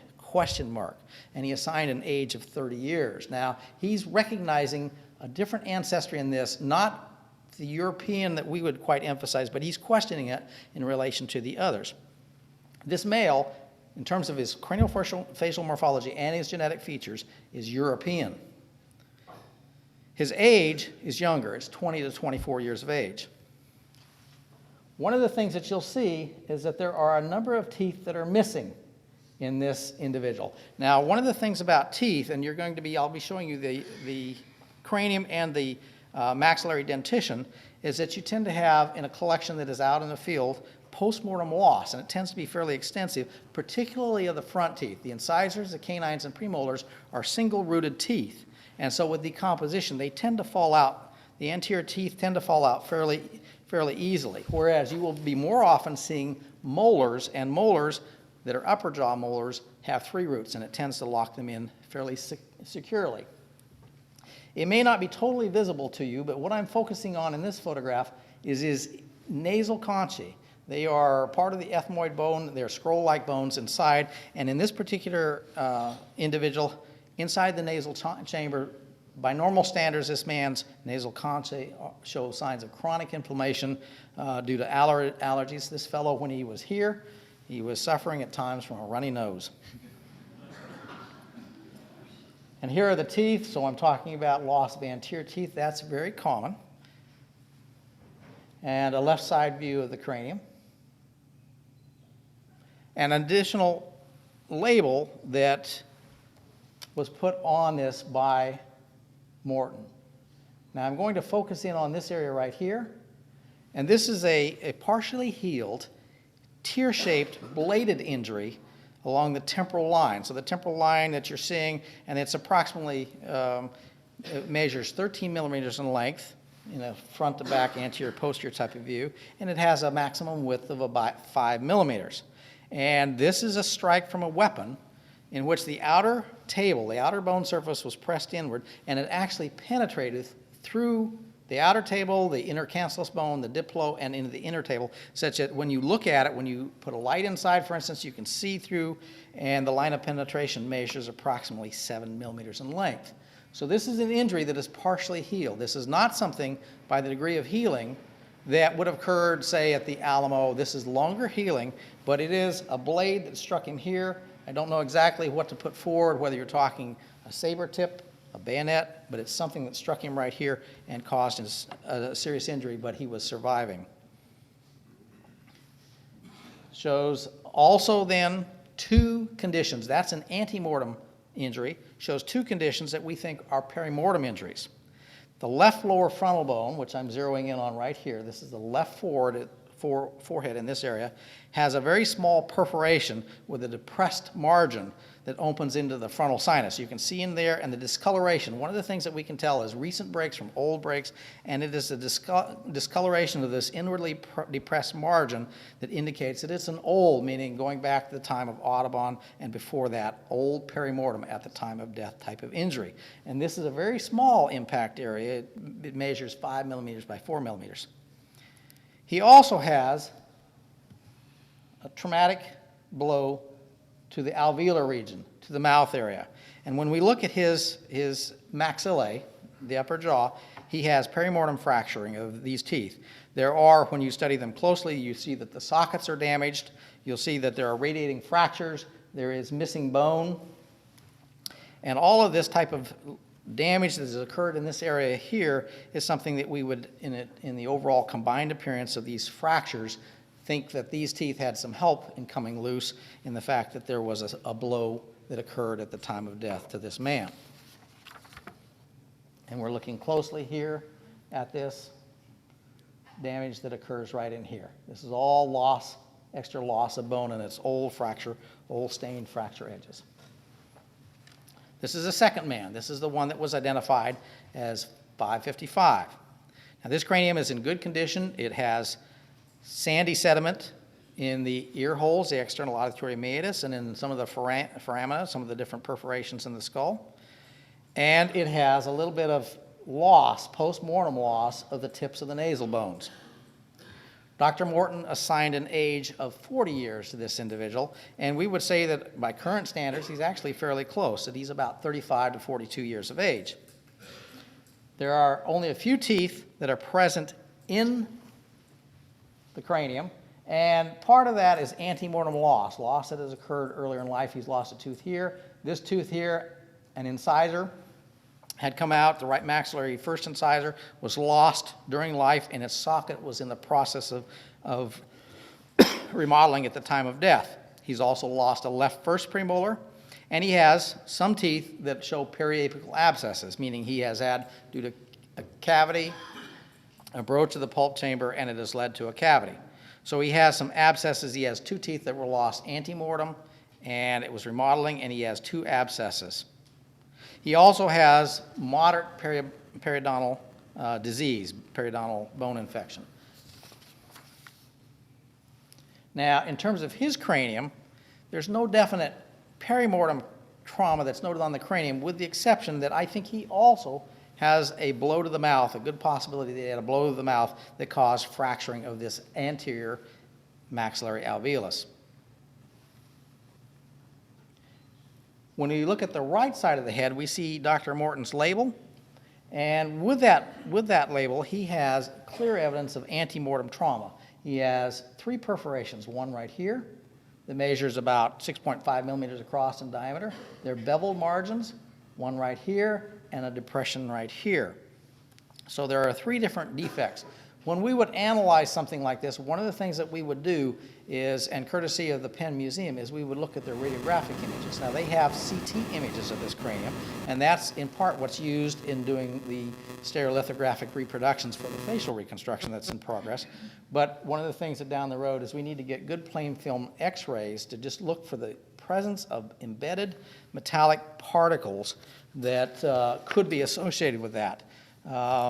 Dr. Morton's impression was that these were healed impressions and perforations caused by shot, and I think this is a very valid interpretation. They represent relatively low impact damage, as could have been caused by buckshot or as fired from a shotgun or some type of buck and ball load, but they struck in a cluster of which there were at least 3 pellets, and the lack of penetration suggests low velocity, and probably that may be in part due to the distance from the firing weapon. And these fractures have remodeled. This man survived this. So this, again, does not go back to the Alamo. It goes to an incident much earlier than that. These are not young men that this was their first time in battle. Show you some close-ups of these beveled wounds.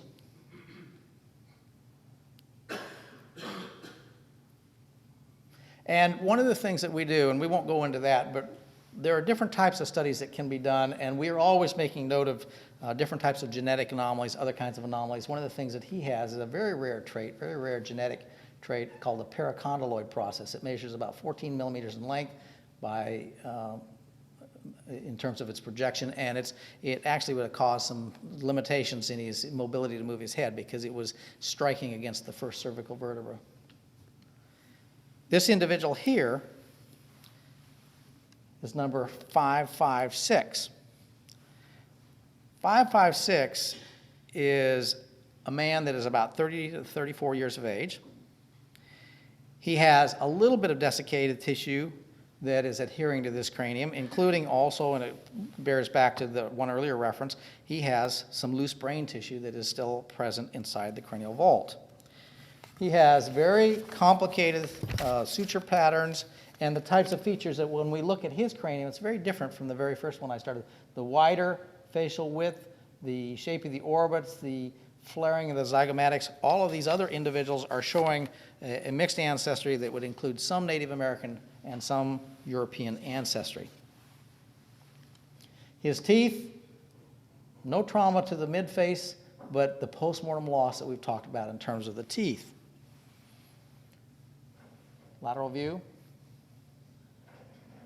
Right lateral view. One of the things that we can do is we can identify in a cranium, as with other bones, we can determine the sex of the individual. This is a classic feature of a male characteristic when you're looking at the back of the skull. This is the nuchal ridge area, the external occipital protuberance that you're seeing right here. It's where all of the neck muscles come in and hold your head back. And the very well-developed musculature that you see right here is classic male feature. There are 2 individuals in this series that, because it's a very early collection, sometimes there can be these India ink labels can fade, make it hard to read, and there are 2 other individuals when we went up there that we needed to look at to make sure that they were in or out of this collection, and we took them out. You can use different alternate light sources and things like that to read faded labels, and from that, both of those individuals were females, and so one of the things that we would do is we would pick that up initially. Not that you couldn't have a female there, but by looking at the taphonomy, the preservation, those features, we would remove them from the collection. The one that is listed in Dr. Morton's collection, one of the things it talks about is a deformity of the cranial vault, and that's an intentional type of cranial deformation, a cradle boarding in a female, but the preservation coming from a burial site, totally different preservation, totally different craniofacial morphology. By going through this series, the 8 that were possible suspects, we definitely can remove 2, and I'm showing you the pictures of the 6 that belong. This is the individual that Amanda Danning is doing a reconstruction of. He is another battle-hardened soldier in the sense that he has sustained a crushing blow from a single impact to the mid-face, and it is approximately 60 millimeters from here, mid-orbit to mid-orbit across this way here, down to, you can see a crease midway through the nose. These are called the frontal processes of the maxilla, So this area right here was severely impacted by a blow that is healed, but would have caused, as she does this reconstruction, you're going to see that the face is scooped out in this area, and it fractured both of the nasals. You're seeing both nasal bones approximately half there. They never healed again, and so in the decomposition process, these crushed-in nasals would have fallen off easily just with decomposition. So a very serious blow. It would have distorted this left eye orbit, and it's a well-healed impact blow to the side of the to the nose, deforming what the nose would have looked like, pushing the nose in, pushing the nose over, deforming the ethmoid bones inside. Would have knocked the stuffing out of him when it happened. This is number 557. 557 is the cranium of a male aged 30 to 34 years of age. Features on him that are very distinctive. He has some severe dental pathology, as you see in this carious lesion right here. A number of teeth that are missing. Right lateral view, left lateral view, focusing in on an exit wound in the superior left parietal of the cranium. As we look at the base of the skull, this individual has a gunshot wound that is present in the left, we would say the left nuchal region of the occipital bone, and the projectile entered posteriorly and slightly superior. So we're looking right here. This is the left side of the cranium, so it's very deep. This is the foramen magnum where the spinal cord goes through. It's very deep in the neck musculature. It's coming through the neck and is going to travel superiorly and anteriorly, exiting out right at the coronal suture that you see here in the anterior left parietal. The entrance wound is very circular. This is not a deformed bullet. One of the things I asked and received a great deal of very helpful assistance in interpreting this from some of your weapons experts. And one of the things that we've discussed is the fact that this circular perforation, it's not, we considered, could it be a ricochet? That is not a deformed bullet. It is 9 millimeters across. The bullet making that penetration is low velocity. It's fairly close range, but it's got enough force that it's a through and through, goes completely through the cranium, and it produces fairly fine radiating fractures. There are 3 small, you can't maybe see them so easily, but 3 fine radiating fractures that emanate from that, hairline cracks that emanate from that opening. The actual projectile itself traveled upward and anteriorly and exited through the left superior parietal at coronal suture, and it has the external beveling that is classic in a gunshot wound. This is going to be produced by a projectile that is a very small bullet, and this is part of the discussion that they helped me with. We talked about the types of loads that could cause this because it's an unusual position. I've seen it many times before, but it's an unusual position where this individual is either going to be higher than the person that's shooting up and catching him in the base of the neck and traveling up, or he's going to be down, kneeling, or down on the ground when he sustained this wound. And some of the things that they talked about is the fact that there were, for example, small caliber Kentucky rifles or non-military type firearms that were carried by volunteers as, say, personal sidearms. And it's going to be a projectile. The bullet itself is going to be about 8 millimeters in its diameter. And there are things like a buck and ball load, shotgun, but it's the location of this that makes me think, and what we talked about is the dispersion of these different projectiles, but it's the location of this that makes me think this is at fairly close range, and I don't mean at the back of his head, but at fairly close range to this individual. And here you're seeing then the pathway of this particular bullet. Another thing that this individual had sustained earlier is he has been in an altercation that led to a bladed weapon injury to his face. And what you're seeing is a slice. This is the right lateral. Here's his right orbit here, his nasal bones, and you're seeing a right lateral strike that comes in, cuts into the nasal bones right in front of the forehead, cuts into the nasals, goes down about 2.5 millimeters. It is a cut, an edge cut that extends all the way across in front of the right lower frontal orbit, and it is approximately about 50 millimeters in length in terms of that slice. So in terms of thinking about reconstructions, for instance, if you were to do a reconstruction of this individual, one of the things that you'd have is a well-healed, this is well before the battle or any of the battles that you're dealing with in terms of Texas independence, but he would have a well-healed long gash across his face, his midface. Number 558 is a male that is 27 to 34 years of age. And when we look at his features, he, like the other 5, have Native American and European admixture features. All of his maxillary teeth were lost post-mortem. You see in the teeth that are, the sockets that are present, that he had no abscesses. And he has a large projectile entrance, a gunshot wound, to the sphenoid lower frontal. This is the left lower frontal and sphenoid region. And this particular fracture, it's a roughly circular opening. It has a top to bottom superior inferior measurement of approximately 23 millimeters and an approximate width of 17 millimeters from front to back, from anterior to posterior. And when you look at different angles, so you're seeing it defined right here. When you're looking at it close, it's right here. It is going to cause a blowout avulsion fracturing of the left orbit as it causes this fragment of bone to detach and go into the socket. And now you're seeing that it's a through and through in the sense that the projectile goes in through the entrance and exits out the back of the cranium, leaving a much larger opening in the posterior right vault, right at a landmark that we would define as asterion. The projectile traveled posteriorly from left to right. It's going left to right and down, exiting at asterion, and it causes somewhat irregular fracturing as it exits in the posterior mastoid region. And it also has then, as you look at different sides of the vault, for instance, on the left side from the entrance, it has a primary radiating fracture that goes along the base of the cranium that's about 83 millimeters in length. This large opening that we're seeing here, about 25 millimeters in diameter, has the pronounced external beveling that we would say is a classic exit. And the size of the projectile is consistent with a large caliber ball, but certainly low velocity impact in terms of what I see in terms of today's weapons.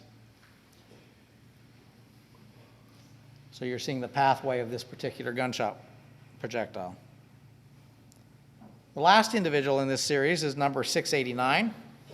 This male is 24 to 28 years of age, and he's represented by a very complete cranium. He is labeled a little bit different in the sense that he is labeled Mexican, and also in printing that maybe you can see there. And the left parietal bones are labeled Mexican skull from the battleground of San Jacinto, and this is the one that is presented to Dr. James Cook by Charles Pearson and presented to Dr. Morton by James Cook. It is through Jeff Dunn's research that we have information as to who these different individuals are. One of the things that you'll see in the cranium, this is looking at most of the teeth being lost, is you'll see small perforations in some of the Morton crania, and that is because they were, in the 1850s, he had them mounted in a way that would lead to small little perforations in the side of the cranium, part of his mounting process. They're small drill holes that are former mounting perforations. The dentition is represented by the first maxillary molars. His third molars, he in terms of his genetic development, does not have those. Here is the inscribed description on the right side of the head. It is from a different collector than Audubon. The posterior portion of the cranium has 2 sharp bladed injuries. These are made by different, as far as I can tell, different weapons, both bladed weapons. One strike was an upward directed oblique impact that cut and removed an oval shaped slice of the outer table. So when I look at bone, this is outer table, then underneath that is going to be the cancellous bone called the diplo, and then there is the inner table. This slices deeply into this bone, into the bone surface for a depth of approximately 4.5 millimeters, but it did not slice through the inner table. So in theory, it's not really hitting into the brain. And this particular weapon measures about 52 millimeters across this way by 21 millimeters here. It's catching an oblique impact, and that's very different from this one right here. The second, it's showing a close-up of this. The second one is a parallel, well, it's perpendicular to the bone, sharp blade impact that cut transversely and deeply into the superior occipital, so it is a straight impact by a large, such as a saber, blade that causes slicing all the way through the bone, penetrating the brain cavity with exfoliation, or maybe say avulsion, fracturing the inner table. This cut has a transverse width across the cranium of 83 millimeters, and the width of this, as you measure it, where you look at it, it's leaving an impact width of about 1 millimeter. And then as the blade struck, one of the things that happens is the blade twists, and as it twists, it causes this bone here to then bend, causing uplifting of the superior cut edge. And so it has then also radiating fractures, maybe not seen in this angle, but radiating fractures that course away from the edges of this fracture. Now, I wanted to show you one last thing, if it'll do it. I wanted to show you, when you look at this close, it's amazing to me how the striations, you can actually see the striations in that blade. This is not that saber that did this. This is something else, as far as I can tell. This is more, let's say, hatchet size, maybe even a little beveled. It's a funny type of shape because, you know, I deal with, in my police work, I deal with axes and things like that. Who would think it, but I do fairly regularly. And, you know, this is an unusual shape in the way this gouges into the bone. The existence of this small series is highly significant. It informs us of the lives and deaths of these men, taking us in a more direct and intimate way into a view of a few of the men who served in the Mexican army under General Santa Anna and who died at the Battle of San Jacinto. There's much more that can be learned from them. And I would point out that while we went to examine these per your special interest, working with the Morton collection, we were actually there studying other crania that came from other locations as well. Audubon was featured. Mr. Audubon was also collecting human crania in the upper Missouri region, and he sent back a number of skulls. And I tend to focus a lot on my studies, being from Wyoming, on Plains Indians, and so they added tremendously to our research there. Today, the Morton collection continues to be an important resource for research into human anatomy, paleopathology, and studying secular change and quantitative variation among world populations. The questions and methods certainly have changed dramatically, and they will continue to evolve, contributing toward the resolution of questions that in Dr. Morton's day were not even conceived of. And in the same sense, the questions that I ask from the bones, the way I'm trained to look at bones is so different from the way I was trained some 30 years ago. And so this is a very special collection that I'm privileged to be able to provide a first look at them, but I would assure you that there's much more that can be learned in terms of evaluating the pathology, reconstructions, as far as facial reconstructions, different types of chemical analyses that can tell you much more about who they are as men and what the Texas experience was like in the 1830s. Thank you. Can you answer a few questions? Sure. And we have a mic here that you can answer. That was utterly fascinating. I think we know now what some people mean when they talk about battle-hardened veterans. And if you're stronger in the broken places, then these were indeed battle-hardened veterans. Dr. Owsley can answer a few questions in the time we have before we take a break and then get set up for Dr. Torgett's presentation. Could we raise the lights just a bit in the room? If you are not scared of the dark, you can make your way to one of the microphones.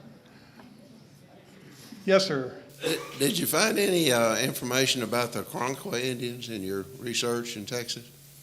Did I find any information on it? About the Karankawa Indians? All right.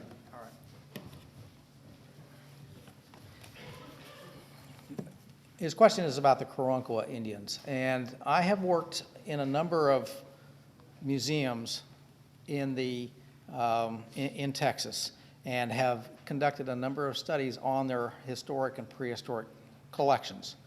There is a mission that was excavated a number of years ago that was involved. It was the Archaeological Research Laboratory at the University of Texas at San Antonio. And that mission was serving some Karankawa Indians. And Dr. Richard Jantz, I was brought down initially to get it going, and Dr. Richard Jantz and his team did an analysis, and they did a number of examinations of Native American remains from that site, as well as also Hispanic remains from that site. And so there are studies out there and reports out there that deal with the Karankawa. Other questions? Over here? I can't see. Is there anyone who can raise the light slightly? I can't, I'm trying, I don't know how to do it. Okay, Down, but I couldn't get it back up. okay. Don't be shy. One of the things that I'd like, if any of you are up in Washington, D.C., I'd like to call attention is we've been analyzing a whole series of 17th century remains that come from sites like Jamestown and historic St. Mary City. And we've been following this whole process of becoming American. You're following this process of becoming Texan, but of becoming American from Europe and Africa at sites like Jamestown and looking at the 1600s, 1700s, 1800s. And the types of studies that we're engaged in are just absolutely fascinating. When we give remains the Cadillac treatment of analyses, for instance, we're testing their isotopes, for instance. We're looking at, and that allows us to derive dietary information. It allows us to figure out where they come from as individuals. I'd like you to come up and see in Washington our exhibition on this study, and it'll tell you a little bit more about what we can learn from bones. It's entitled Written in Bone Forensic Files of the 17th Century Chesapeake, and that exhibit is at the Natural History Museum for the next 3 years. Yes, Dr. sir. Helsley, I'd like to ask you a question, Yes. and that is the number of wounds that you found, old wounds, in these soldiers? It seems that you had almost unanimous experience with previous battles among these men with fairly serious head wounds. Is that unusual or usual in the kinds of soldiers from other wars of the 19th century that you've looked at? Okay, his question is regarding cranial trauma. For one thing, when you're talking about a presentation, if you were going to identify, just say to me, you've got 6 crania, no lower jaw, just crania. Skull is a cranium and mandible, crania only. Are you going to be able to talk for 15 minutes? Well, of course, we can always fill up time. But this series has more trauma than what I'm used to seeing, absolutely, without a doubt. I have analyzed many Civil War soldiers, probably on the order of 200 plus. We document this type of trauma, and I see, for instance, in the Hunley sailors, one of them, for instance, was an early Marine who would actually board ships that are Union ships in his non-Hunley duty, Confederate submarine duty, and he showed facial injuries, fractures. We document all of the types of facial fractures. I'm looking for it. We document it carefully. We don't miss it, and we don't see near the extent of trauma that these men show. Not all of them have what I would say is ante-mortem trauma, but many of them do, and they are very, they obviously, these guys are tough as nails, and they obviously could survive it because they were functioning, but these are major blows. One was the impact with a blade here, the crushing blow to the face. The other is going to be some sort of shotgun blast to the side of the head. That's a higher frequency than what I ever see. My question goes to a similar point, and that is these are occurring over time. Is there a way that we can tell about how long a period of time we're looking at in the healing of these injuries that you've got? Okay, a question is about asking about healing. One of the fabulous collections out there that we've studied is the National Museum of Health and Medicine's Army Medical Museum collection. If you put it in historic perspective, at the time of the Civil War, so you guys are decades earlier, but at the time of the Civil War, the military surgeons and doctors that were working at that time did not have a good handle on how to best treat the men that were wounded in combat.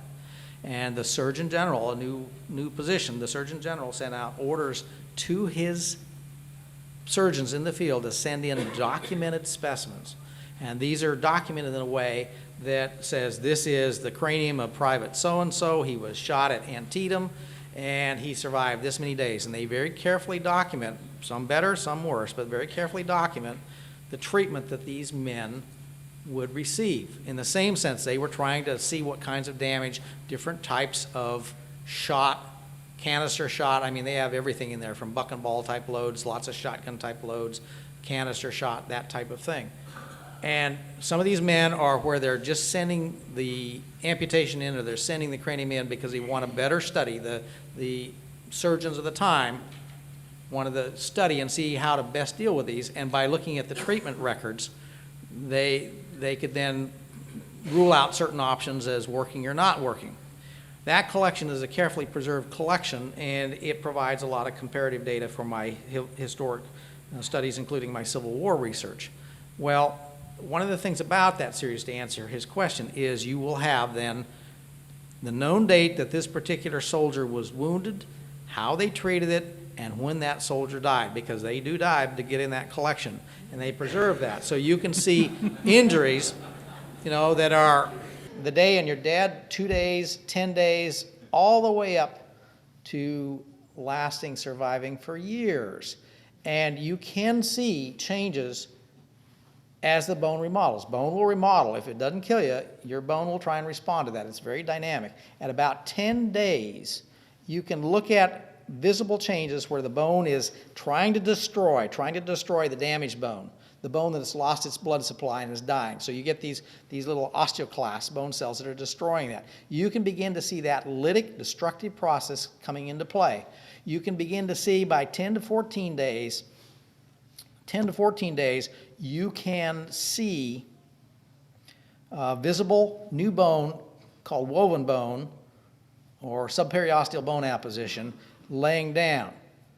Now, this collection, I'm going a little long here, but I'll finish it up. This collection is unbelievable in the sense that with these known dates, one of the things that we've been working with is shot fractures to the pelvis and the femur that incapacitate the man, and the man then is sick to varying degrees, deadly sick to varying degrees, and they document their care, and ultimately they die, and then they will retrieve, for instance, that thigh bone. We have been working with the Washington Hospital Center with a grant that allows us to DEXA scan. Now, most of you that are women that are, say, 45 and 50 years, you're going to be DEXA scanned in your life, and it's looking at bone density. We're DEXA scanning these Civil War soldiers as we are with our colonial soldiers, as we are with a modern reference series, and we're looking at bone density over the last 400 years in North America, and it in part has to do with how healthy our bone is in terms of our activity patterns. But that study with the Civil War soldiers, where you know exactly how long that soldier's been on his back, allows us to monitor the loss of bone density as it occurs from inactivity. And it is a study that is in parallel with your modern day soldiers in places like Iraq that sustain similar types of injuries. So these studies of historic and modern go back and forth. Now, to get back to really his straightforward question is the injuries that these men show do not show, with one exception, any active remodeling. The blow to the face, that is not something that is weeks or months old. That is extremely well healed. That would be, and I'd hate to say how many years, but that's at least a year plus in duration. The one that is the puncture to the side of the head, that is still actively remodeling. That is older, because it is remodeled. That is older than, say, the Alamo. It's not something that occurred there, but it is a puncture because the inner bone surface is not closed off. It is still changing. So most of these injuries are older than anything that you're dealing with in the Texas Revolution. To find out where these blows come from, this shot to the head, that is really remodeled. You've got to take these men back to their service in Mexico or other things that they were engaged in. It's a pretty hard life in terms of the impact. If we can have a very quick question and answer, we have time for the one more. I have a question. We know that the Mexican army came from across the republic to arrive into our republic for the war. Is there any way to tell about the regions of origins for these skulls, geographic regions? There's not a lot. With regard to our colonials, yes, we can do that to some degree. Colonial in my area, in the Chesapeake, we can pick out English and African. We can identify origins coming at it that way. In terms of the Mexicans, there's not a lot of this type of isotope data that has been collected. There is one paper that I've heard that dealt with a little bit of Mexican isotope data, a very little bit from soldiers, Mexican soldiers that were killed at Goliad, and they did a very limited testing. There's not a lot of that kind of isotope study. I don't know if you can yet. The reference series is out there that you could begin to take them back to specific regions in Mexico. everything has kind of its time in the sense that these, as I started out, these skulls, these crania have not been lost, but if you'd asked us to analyze them 10 years ago or 15 years ago, we wouldn't have had the comparative depth to even do the kinds of things that we can now. And so I would say that that's probably a pretty tough challenge to see if you could take them back to specific states in Mexico. But the identifications that we do today, you could not have done 10 years ago. Those crania have been preserved for a reason so that you could ultimately, that's their legacy. You can learn something about men for which there is no written record. So, thank you. Thank you.